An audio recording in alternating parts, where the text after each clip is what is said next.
In the last lecture, we saw that there was this kinetic theory of gases, and we saw that the specific heat of these gases, by taking the assumptions of the kinetic theory of gases, we could get a value of 3 by 2 R. And the question that we posed is that now from gaseous phase, if you bring the particles close together, you will get a solid. And if you measure the specific heat of solids, which was done by Dulong and Petit in 1819, then he obtained a specific heat not 3 by 2 R, but it was a value of 3 R. It was constant and it was 3 R, not 3 by 2 R. So, this was a first sign that something else is happening in the solid, which is unlike that of a gas. And what is one of the most obvious things that you can think of? In kinetic theory, the particles are non-interacting, they are hard spheres, but when you bring the particles close together, they start interacting. So, you have to bring in the role of interaction. That was true, and as we will see that that is important, but apart from that, there were other things and other mysteries which came up, because at that point from 1819 onwards, people started finding ways to lower the temperature of the solid, and you could go down by 1911, from 1819 to 1911, from room temperature of 300 K you could go down to 4 K. This was the year in which Kamerlingh owns liquefied helium. He obtained liquid helium, which was at 4.2 Kelvin.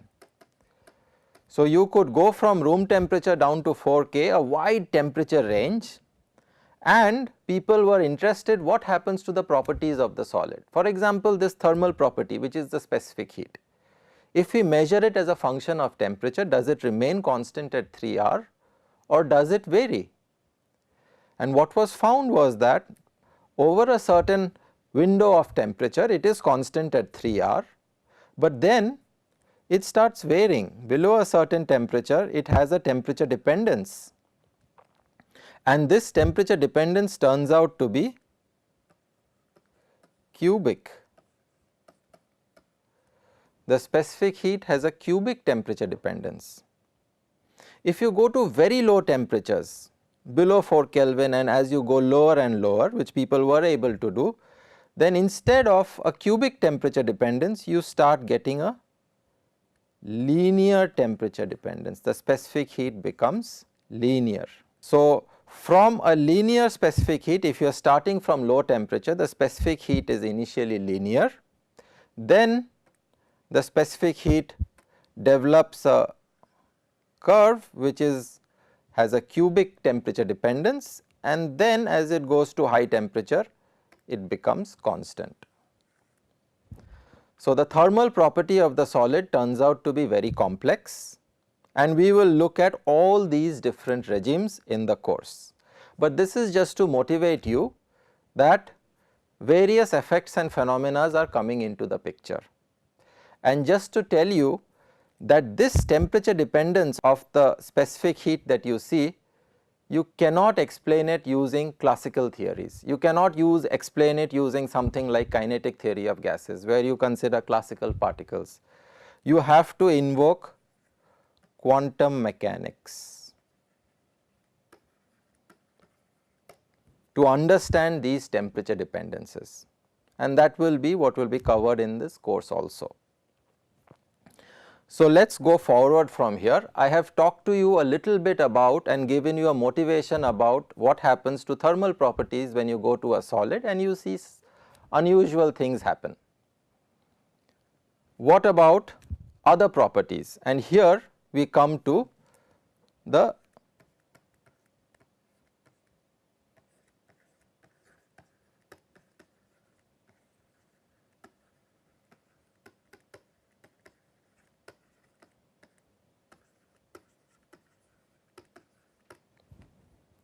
and we will spend some time and effort into trying and understanding the property of this solid, the electrical conductivity of a solid. Now, a solid has atoms, and we will essentially study a metal. So, what is a metal? A metal has atoms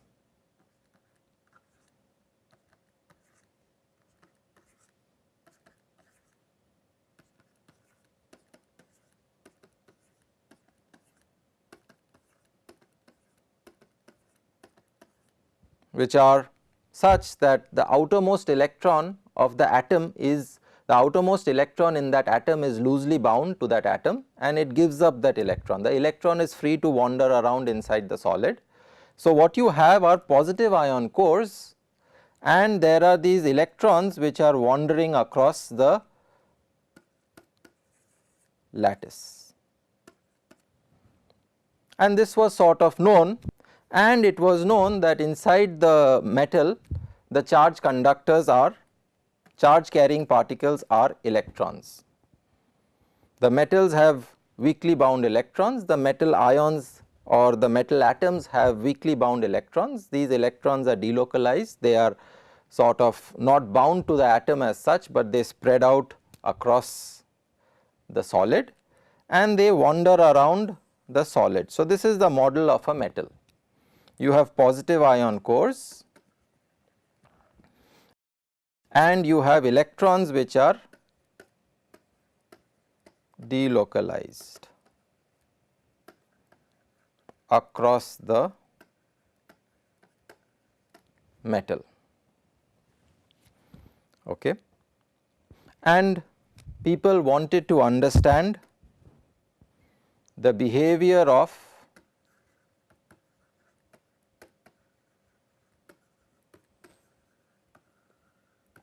conductivity of the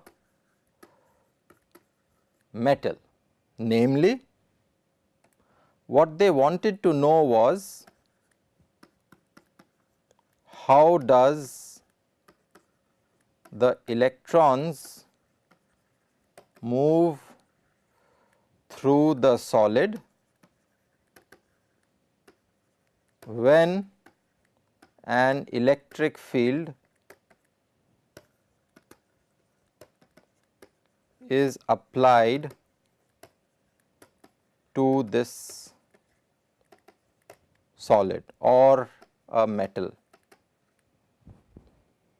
So, the question was that you have electrons inside the metal which are the charge carriers. How do these electrons actually move through the metal? Can we understand that? And this was one of the very important topics in the early 1800s and which continues.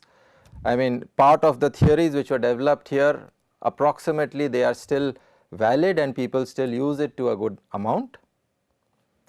And this was an important part of solid state physics to understand the behavior of electrons moving through the metal. How does it conduct electricity?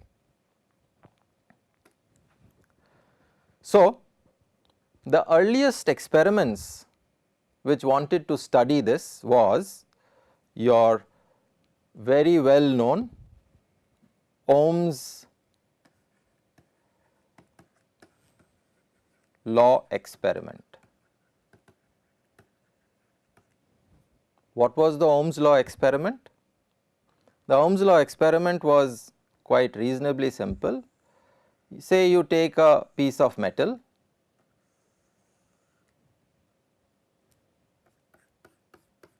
it could be a piece of copper or whatever, silver, aluminium, whatever. You connect two leads to the ends of this piece of metal, you connect it to a battery,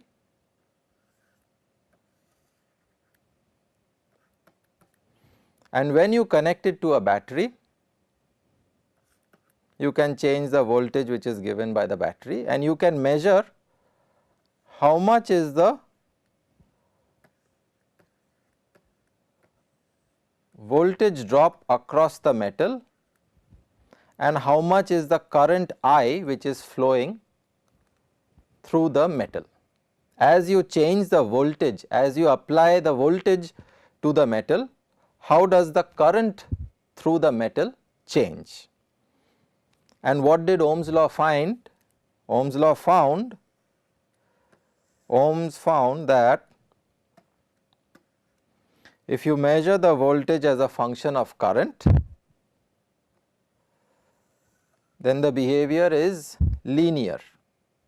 The voltage and a current are directly proportional to each other, or the voltage is written as R into I, where R is the resistance of the metal. The slope of this curve is equal to R.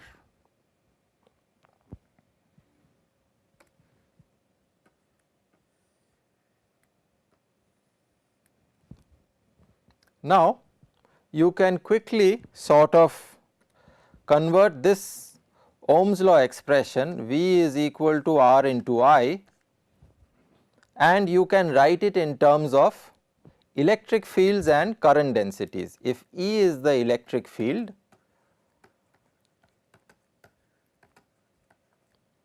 and J is the current density,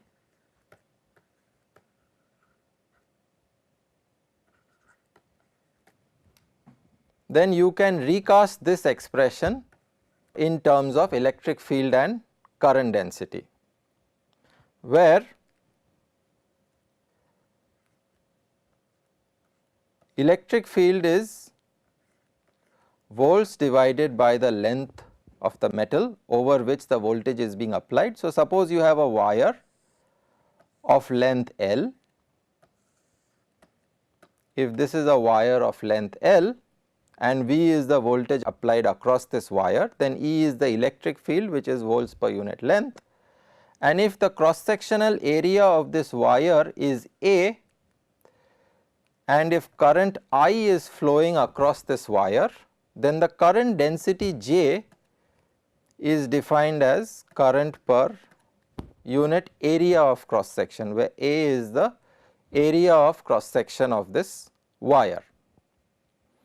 And now, using the expressions for V and I in terms of E and J, you can rewrite the Ohm's law as E into L is equal to R into A into J, or E is equal to R A over L, where A is the area of cross section of the wire, L is the length, and this gives us a quantity which is called the resistivity of the metal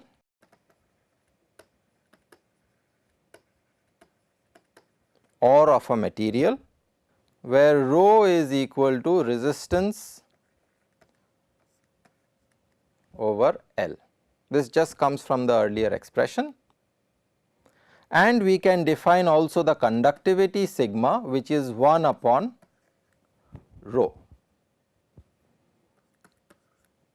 So, you can rewrite J as sigma times E, or E is rho of J.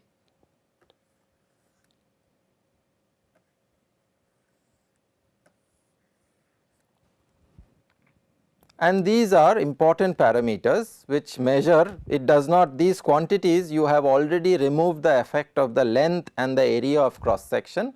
So, you can compare materials, you can compare different materials, although they can have different lengths and different areas of cross section.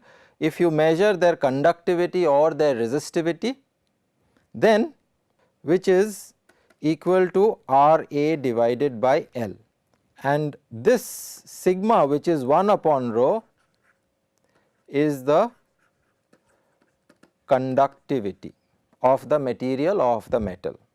And the important thing about sigma and rho is that they do not depend upon the geometry of the sample. What is the area, what is the length, you have already taken into account that effect. So, you can start comparing different materials and looking at the behavior of this quantity. And it turns out that this resistivity can vary significantly. There is a huge variation in the resistivity. So, just let me give you an example. We can take a look at first the materials like copper, which has a resistivity. Copper has a resistivity of 1.7 into 10 to the power of minus 6 ohm centimeter. Gold has a resistivity of slightly higher. In fact, this is pure copper, it has a very high, its resistivity is very low. Gold has slightly higher resistivity.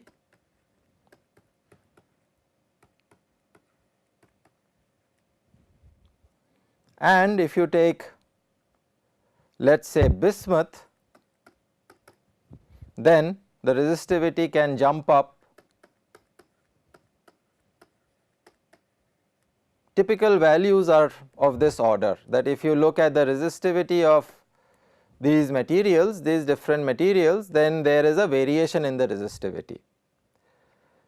These are as far as metals are concerned, but if you go to insulators, then the resistivity could go orders of magnitude high. You can go from values as large as 10 raised to 6 and the metals will be at 10 raised to minus 6. So, they span actually orders of magnitude. If you go to an insulator, its resistivity could be sitting as 10 raised to 6 ohm centimeter, whereas if you take a metal, the metal could be sitting at 10 raised to minus 6 ohm centimeter. And on this axis I have just drawn the temperature, and on the temperature scale the resistivity of an insulator and a resistivity of a metal can behave very differently. If you lower the temperature, the resistivity of an insulator can actually show an increase, whereas for a metal the resistivity can actually decrease. So, you have things like an insulator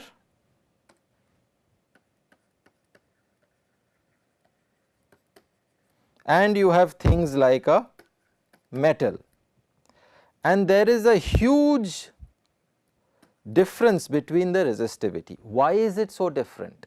What is it that makes the solids have such huge variations in the properties of the resistivity? Or even if you want to think in terms of conductivity, there will be correspondingly the huge difference in conductivity. Why does this difference in conductivity come about? It is still an electron which is flowing through the material, but what makes it so different? Furthermore, towards the end of this course, you will again take a look at the behavior of resistivity as a function of temperature, and there are certain materials whose resistivity could be constant or varying with temperature, but below a certain temperature the resistance drops to almost 0, below measurable limits. The resistivity actually falls below 10 raised to minus 25 ohm centimeter, and these are called as superconductors. They are not metals, they are not insulators, but they are fantastic conductors with very low resistivity, and the resistivity of these materials can be very low. So, you can have insulators, you can have metals, you can have superconductors, you can have semiconductors, all of them have electrons as conductors, but yet their resistivity and their temperature dependencies vary significantly. You will study some of these as we go along, but let us come back to metals and try and understand the behavior of metals. And let us try and understand the conductivity of metals, the electrical conductivity of metals.